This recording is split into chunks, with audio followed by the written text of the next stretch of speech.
Hello, friends. On August 21, 1911, it was a Monday morning in the French capital, Paris.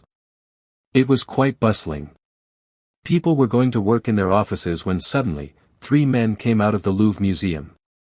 The three had spent the previous night in the museum. And now, they were carrying an important property of the Louvre Museum. That was hidden in a blanket. While they tried to escape, they went to a nearby railway station and caught the train at 8:45 in the morning and disappeared.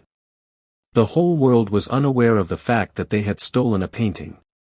Not an insignificant painting. The world's most famous painting. The Mona Lisa. Today, the value of this painting is close to $1 billion. What is the reason behind this? What are the secrets hidden in the Mona Lisa? Why is this the most famous painting in the world? Let's understand the mystery of the Mona Lisa in today's video. Mona Lisa was painted in 1503 by an Italian artist, Leonardo da Vinci. And this man was so amazing, that you won't even believe it. Not only was he a painter, but also an engineer, scientist, sculptor, architect, and theorist. He had knowledge of so many subjects, be it painting, cartography, astronomy, anatomy, botany, hydrology, geology, optics, or even paleontology. An entire video can be made on his life. So, without talking about him too much, let's get to Mona Lisa. Which was his most famous painting. But who was this person in the painting? People have always been curious about the identity of the woman in the painting. The first revelation about this was made by an Italian artist named Giorgio Vasari, who wrote the autobiography of Leonardo da Vinci in 1550. According to Vasari, this woman was Lisa Gherardini. She was married to a silk trader who lived in Florence, Francesco Giocondo. He believed that Francesco had commissioned this painting of his wife, and that's the origin of the names of this painting. The first name that we all know, Mona Lisa, derived from Madonna Lisa. Traditionally, in Italian, the word Madonna was used to mean Madam. So, Madonna Lisa meant Madame Lisa. The word Madonna was later shortened to Mona. Mona with a double N. When this was written in English, an N was dropped and Mona became Mona. So Mona Lisa means Madame Lisa or Lady Lisa. And then comes Mona Lisa's other name, which is La Gioconda. After her marriage, Lisa Gherardini became Lisa Giocondo. Interestingly, in Italian, Giocondo means light-hearted or cheerful. Meaning, bright and joyful. And today, Mona Lisa is very famous for her smile. So that's where it got its name, La Giocondo. In French, the word Giocondo is written with a J, like this, Gioconde. So that's why when you go to the Louvre Museum in Paris and see the painting of Mona Lisa, in French, it would be identified as La Gioconde. Now, the interesting thing is that in 1550, despite this revelation, people were not ready to believe that Vasari's narrative was correct. Many theories started to emerge about this woman being someone else. Some people said that she was Leonardo da Vinci's mother. Some said that this was a painting of a queen from the Italian aristocracy. But today, we can say with a lot of certainty that the woman painted here is indeed Lisa Giocondo. A professor living in Florence researched this for 25 years and found the archives, and in 2004, he discovered clear evidence to prove this fact. He also found that the Da Vinci family had a close relationship with Francesco Giocondo's family. He also found a record that Lisa's marriage was registered on March 5, 1495, when Lisa was 16 years old and Francesco was around 30 years old. He found that Leonardo da Vinci's father and Lisa's husband knew each other very well. And it's possible that this painting was commissioned not by Lisa's husband, but by Leonardo's father. Paul Entai says that when the Mona Lisa was painted, Lisa was 24 years old. And that there might have been two reasons for painting this.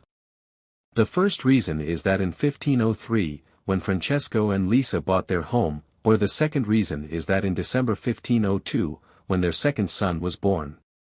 The second reason seems more probable because 3 years before this, in 1499, Lisa lost her daughter. If you look at this painting closely, you will see a veil over Lisa's hair. Many people call it a mourning veil. It is a veil that is worn when someone in the family has passed away. Now, one question arises here: if Da Vinci was Italian, Mona Lisa was Italian, then why is this painting in France today? Well, the thing about this is that in the year 1516, the King of France, King Francis I, invited Leonardo da Vinci to live in France. And so, da Vinci moved from Italy to France. And took with him the Mona Lisa. Historical records aren't clear about this, but it's believed that da Vinci hadn't completed the painting yet. 15 years after starting the painting, he was still working on this painting, trying to modify it and make it better. Meanwhile, in the year 1519, Leonardo da Vinci passed away during his stay in the French palace. And the king kept this painting as a part of his royal collection. About 150 years, in 1797, when the French Revolution happened, this painting was taken out of the palace and handed over to the Louvre Museum. The interesting thing is that this is the reason why the Mona Lisa was stolen in 1911. I had talked about this at the beginning of the video. The mastermind of this theft was Vincenzo Peruggia. He stole this painting together with his two friends. He was an Italian nationalist. He believed that this painting belonged to Italy, not in France. And so after stealing it, they took it to Italy. Stealing such a famous painting was a risky job, especially when the value of the painting was in millions of dollars. So, obviously, Vincenzo wouldn't have felt safe after this theft. But before that, let's know the speciality of this painting. Why is it so special? First of all, the Mona Lisa was not painted on paper, canvas, or cloth. Instead, it was painted on poplar wood. In those days, it was the favorite wood of Italian painters. Secondly, this painting isn't large. Look at the photos. This is where it hangs in the museum. You can see its size in comparison to the people. This painting is only 77 centimeters by 53 centimeters. But still, it is considered so special because, in its time, in Italy, this was the first painting which focused so closely on the person. This is a half-length portrait. These types of shots are very common in photography today. But no one used to make such paintings in those days. If you look at the overall color grading of this painting, you will see a lot of brown and yellow shades. It looks like a very dull painting. It is so yellowish that at one point, a professor declared Lisa a cholesterol patient. But there are two reasons behind this. First, a varnish layer has been applied to this painting so that moisture does not affect the painting badly. It looks like a dull painting. It is so yellowish that once a professor had declared Lisa to be a patient with high cholesterol, but there are two reasons for this. First, there is a layer of varnish on top of this painting. So that there are no ill effects of moisture on this painting, since it was painted on wood. So it's necessary to protect it from humidity and moisture. And secondly, over time, there was bleaching. Originally, when this was painted, it used to be more bright and colorful. Some people tried to recreate this painting to see how it would have looked originally. Da Vinci used a very special painting style in this painting, known as sfumato. The technique of blending.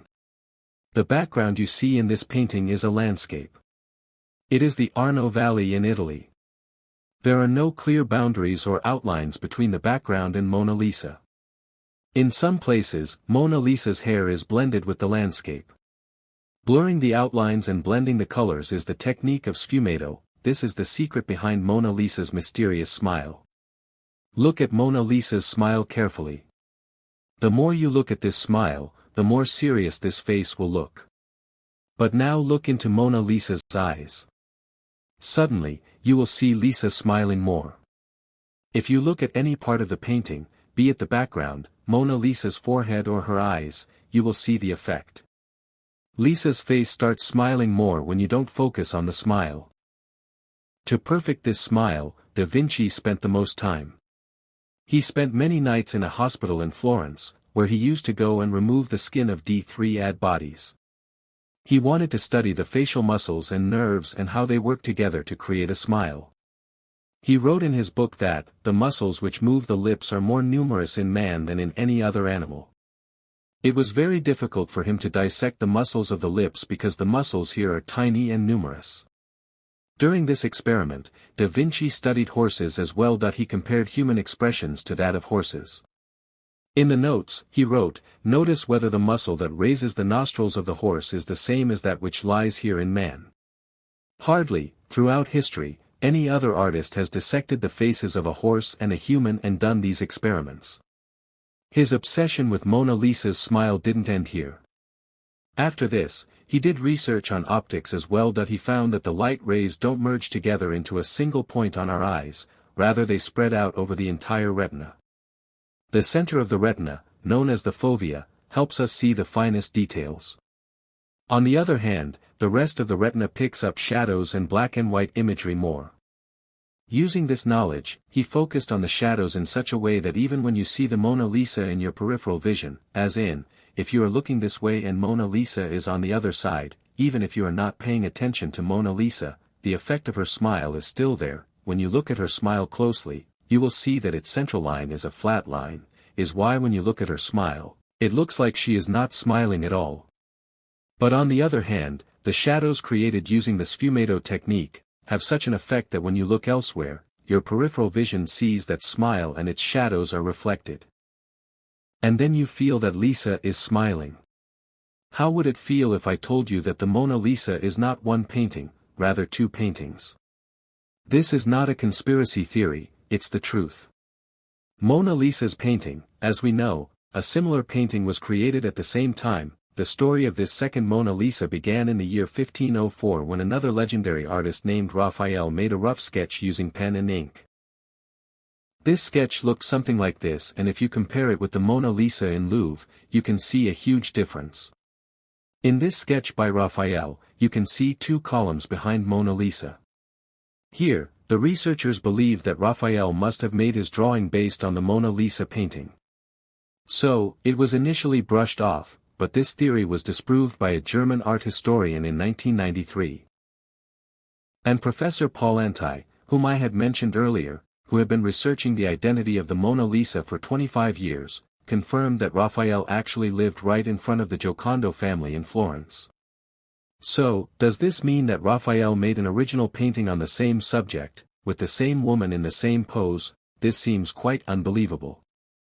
Another answer to this question could be that another Mona Lisa painting exists which inspired Raphael to make this drawing. And this second Mona Lisa painting was revealed to the world in 1914. A novelist living near London, John R. Heyer, had a new version of the Mona Lisa. This is the new Mona Lisa painting. The same painting based on which Raphael made his drawing. This second Mona Lisa is 3.5 inches longer and 5 inches wider than the one in the Louvre. If you compare these two paintings, you will notice three things. First, the woman in this new Mona Lisa looks much younger. Second, the head in this new painting is tilted a little forward. And third, the expressions of this new Mona Lisa are very straightforward and clear. There is nothing mysterious about her smile that is in the Mona Lisa in Louvre. The two columns in the background are the ones seen in Raphael's drawing. Due to these reasons, a new theory is coined by the experts. That Leonardo da Vinci was actually working on two Mona Lisas. Leonardo da Vinci painted both these Mona Lisa. But the Isleworth Mona Lisa that was later discovered was the first version of da Vinci's painting. He was experimenting with his style then, and this is why the Mona Lisa in that painting looks younger than the other Mona Lisa. This theory remains a topic of debate to date. In 2010, the Mona Lisa Foundation started an investigation on the Isleworth Mona Lisa to find out the secret behind it. And they came up with another theory.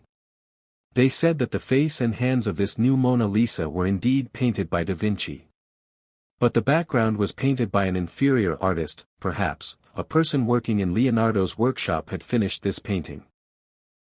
Both these theories remain mere theories because no solid evidence has been found on either side. Coming back to the theft of the Mona Lisa, it was found that the mastermind of this theft, Vincenzo Peruggia, was an employee in the Louvre Museum. One day, he hid in some corner in the museum and spent the night there, after which, the next morning, he walked out with the painting.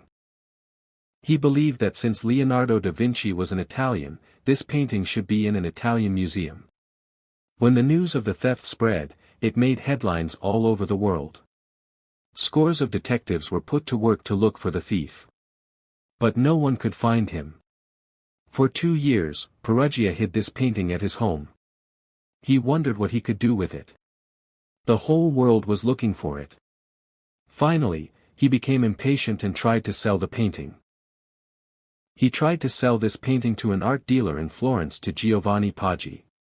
Giovanni became suspicious and saw the stamp on the painting to confirm that it was the stolen painting. He was being sold the most wanted item in the world. Because of this, Vincenzo was caught and was sentenced to 6 months imprisonment. The painting was sent back to the Louvre Museum and was hung up on January 4, 1914.